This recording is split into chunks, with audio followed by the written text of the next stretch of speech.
I'm really excited to be here. It's the 90th anniversary of the Ethiopian Air Force. It's exciting for me to be able to fly again on the V-22s that brought us in here from the U.S. Marine Corps. So for me, it was just a great day to be back in the air and to be at an air show. Nothing better as a fellow aviator than to be out here sharing those experiences. So first of all, I'd like to thank my friend Field Marshal Berhanu Jula for inviting me. Excuse me. I'd also like to thank Lieutenant General Merdesa from the fellow aviator here, and General Tashome, who's been a great host and partner here today, bringing us out here.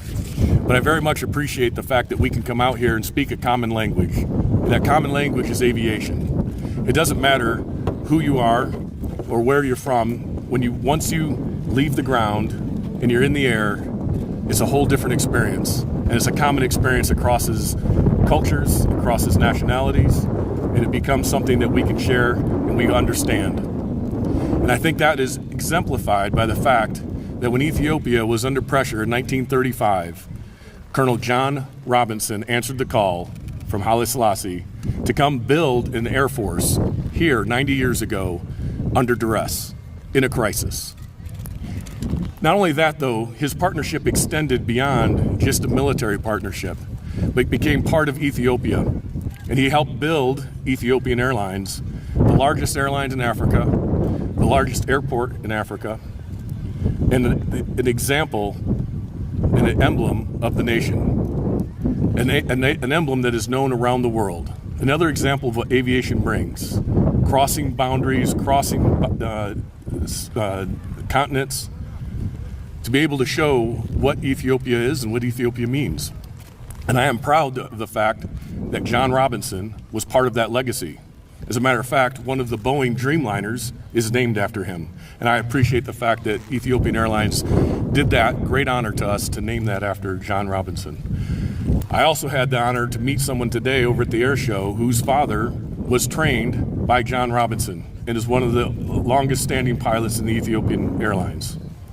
That history is important because that's how we continue to move forward into the future. We build on those foundations of friendship, on that common legacy as we look forward. Just as when John Robinson came, there was a great threat brewing with fascism around the world. It first came here to Ethiopia. And when the emperor asked for help, he warned that it would not stop solely here. That when the lion comes and eats the first lamb, he doesn't stop. He'll continue. He'll continue to eat more, and maybe even the farmer. I think that's an incredible warning that the world needed to heed at that time. We're again at a time of great uncertainty, where there are threats that we share here in the Horn. Common terrorist threats of Al-Shabaab, ISIS, and the coordination across the Red Sea with the Houthis, trying to destabilize the region. We have to work together in order to address these threats. And again, that's why it's my honor to be here today, sharing in your 90th anniversary. 1935 is when John Robinson showed up and helped establish the Air Force. My own Air Force wasn't established till 1947.